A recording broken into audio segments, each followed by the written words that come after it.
Hello students, आज हम पढ़ेंगे एलिमिनेशन मेथड के बारे में। जैसा कि हमने लास्ट लेक्चर में देखा था कि सब्स्टिट्यूशन मेथड से दो लीनियर इक्वेशन को कैसे सॉल्व करते हैं। ठीक है, तो आज हम उसी इक्वेशन को एलिमिनेशन मेथड से सॉल्व करना सीखेंगे। ठीक है,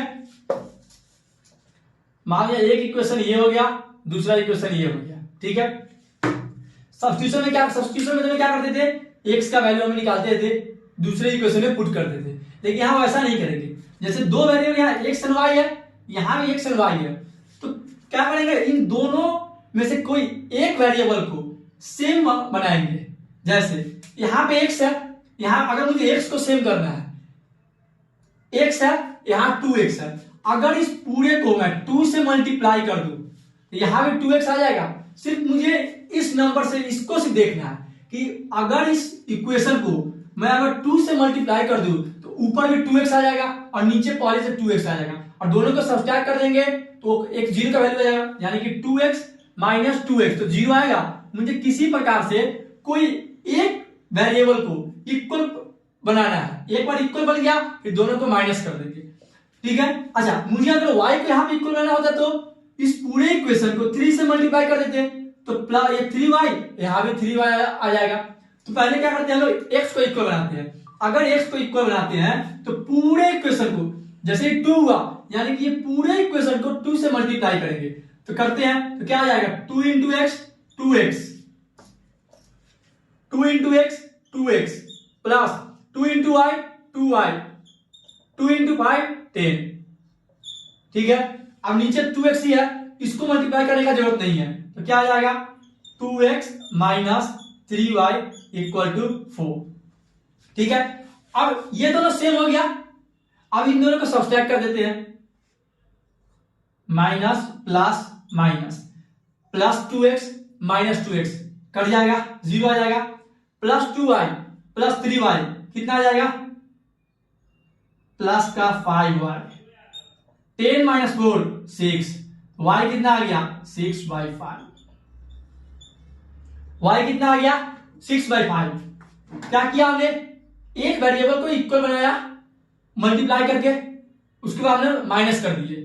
अब ये y के वैल्यू कोई भी एक इक्वेशन में पुट करेंगे, x का वैल्यू आ जाएगा। चेक करते हैं, फर्स्ट इक्वेशन में x plus y equal to 5, x plus 6/5 equal to 5, x equal to 5 minus 6/5, ये हो जाएगा माइनस 6 हो जाएगा 6/5, एलसीएम लिया हमने 5 तो 25 माइनस 6 यानी x 19/5, x कितना आ गया 19/5।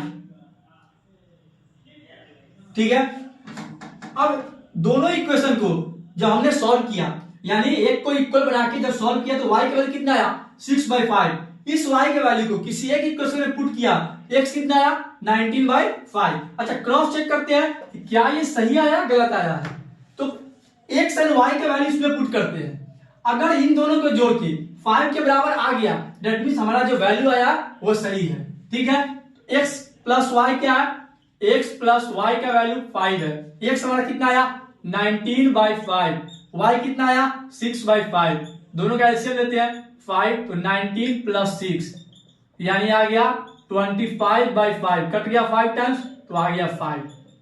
क्या आरएचएस में मेरा 5 है, that means x plus y के जोड़ के वही वैल्यू आया जो आंसर में दिया हुआ है क्वेश्चन में। ठीक है, यानी कि हमारा x और y का वैल्यू सही आया है। तो जब भी एलिमिनेशन में थर्ड करना हो तो कैसे सॉल्व करते हैं, सबसे पहले किसी एक वेरिएबल को इक्वल बनाते हैं, चाहे वो x को इक्वल बनाएंगे चाहे वो y को इक्वल बनाएंगे। उससे क्या करेंगे, इक्वल बनाने के बाद ऐड या सब्ट्रैक्ट कर देते हैं। जैसे मान लीजिए ऊपर में होता है माइनस 2x और नीचे में 2x, बाकी कोई भी टर्म होता है। ठीक है, तो इन दोनों को सब्ट्रैक्ट क्यों करेंगे, अगर सिंपल ऐड कर दे तो ये जीरो हो जाएगा। तो ये डिपेंड करता है सिचुएशन, यानी क्वेश्चन में मुझे ऐड करना है या सब्ट्रैक्ट करना है, यही दोनों करना होता है, या तो जोड़ेंगे या तो माइनस करेंगे।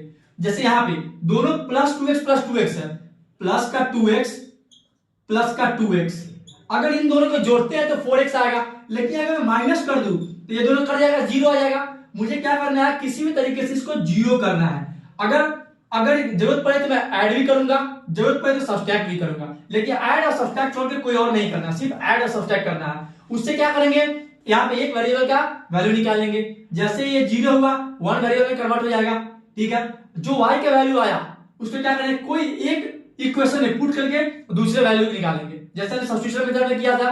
सेम कॉन्सेप्ट वही है, बस एक वेरिएबल निकालने का तरीका बदल जाता है, ठीक है। लिखिए आप लोग, फिर हम इसमें एक और एग्जांपल करके समझते हैं।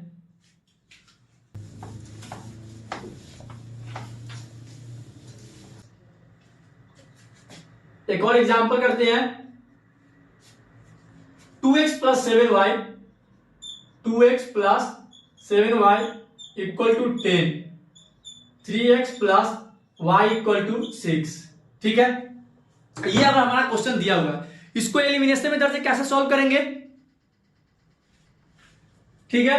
कॉन्सेप्ट वही है, कोई एक वेरिएबल को मुझे इक्वल करना है, तो कैसे करेंगे, ऊपर अगर मुझे x को इक्वल करना है तो ऊपर 2x है, नीचे 3x है, तो अगर मैं इस पूरे इक्वेशन को 3 से मल्टीप्लाई कर दूं, ठीक है, और इस पूरे इक्वेशन को 2 से मल्टीप्लाई कर दूं, यानी 2x इंटू 3 6x हो जाएगा, 3x इंटू 2 6x हो जाएगा।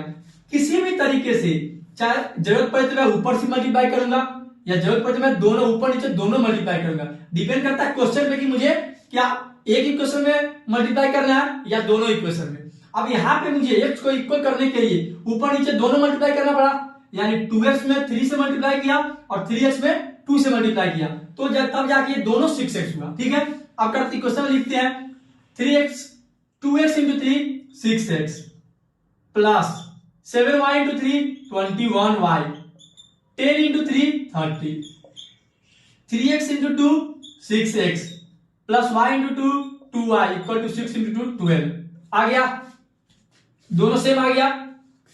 मुझे इस x टर्म को जीरो करना है, तो अब मैं ऐड करूं सारे इक्वेशन को, दोनों इक्वेशन को, या सब्सट्रैक्ट करूं, कैसे जीरो आएगा। अगर मैं ऐड करता हूं तो 6x प्लस 6x 12x क्या आ जाएगा, डेट मींस ये नहीं होगा, मुझे जीरो करना। अगर मैं सब्सट्रैक्ट करूंगा तो वही जीरो होगा, तो सब्सट्रैक्ट कर देते हैं, तो 6x minus 6x zero cut गया, ठीक है।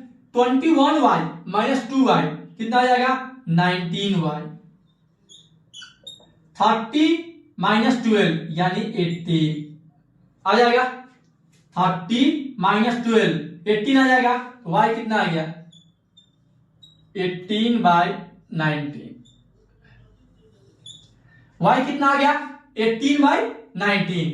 क्या किया हमने, दोनों इक्वेशन को, पहले दोनों इक्वेशन में x को इक्वल किया, उसके बाद सारी इक्वेशन को एक दूसरे इक्वेशन से माइनस कर दिया, ये कट गया। 21y माइनस 2y कितना आ गया 19y, 30 माइनस 12 18 आ गया, यहां से y की वैल्यू कितना आ गया 18/19, ठीक है। यहां तक लिखिए आप लोग।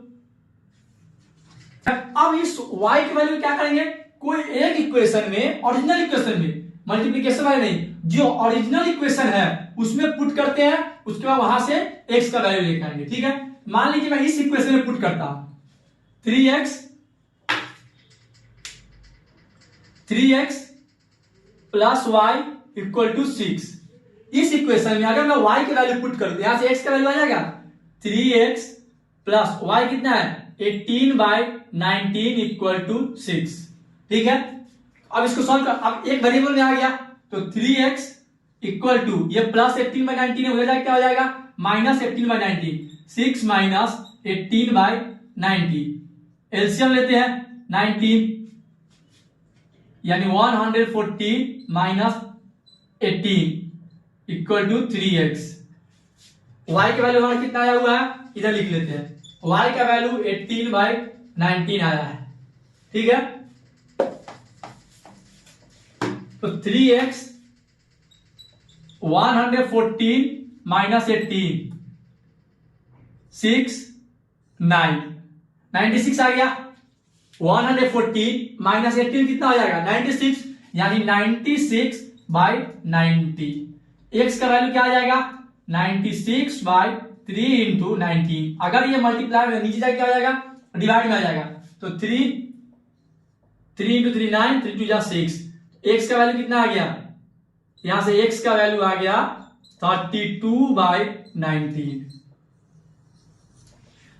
इस y के वैल्यू को जब हमने एक इक्वेशन में पुट किया तो यहां से x का वैल्यू कितना आया 32/19। तो यहां से y और x का वैल्यू आ गया, एक x का वैल्यू आया 32/19, y का वैल्यू आया 18/19। तो इस तरीके से एलिमिनेशन मेथड से हम लोग कोई भी इक्वेशन को सॉल्व करते हैं।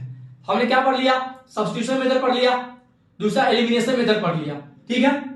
कोई भी लीनियर इक्वेशन, जो भी दो इक्वेशन दिया हो तो किसी एक मेथड से हम लोग सॉल्व कर सकते हैं, दोनों से आंसर वही आएगा। लेकिन अगर हम बात करें सॉल्व करने में तो कभी भी कॉम्प्लेक्स क्वेश्चन हो या इजी क्वेश्चन हो, ऑलवेज एलिमिनेशन मेथड को प्रेफर किया जाता है, क्योंकि ये बेस्ट इजी वे में हम लोग बना सकते हैं, ठीक है। Thank you, please like, watch and comment on my YouTube channel.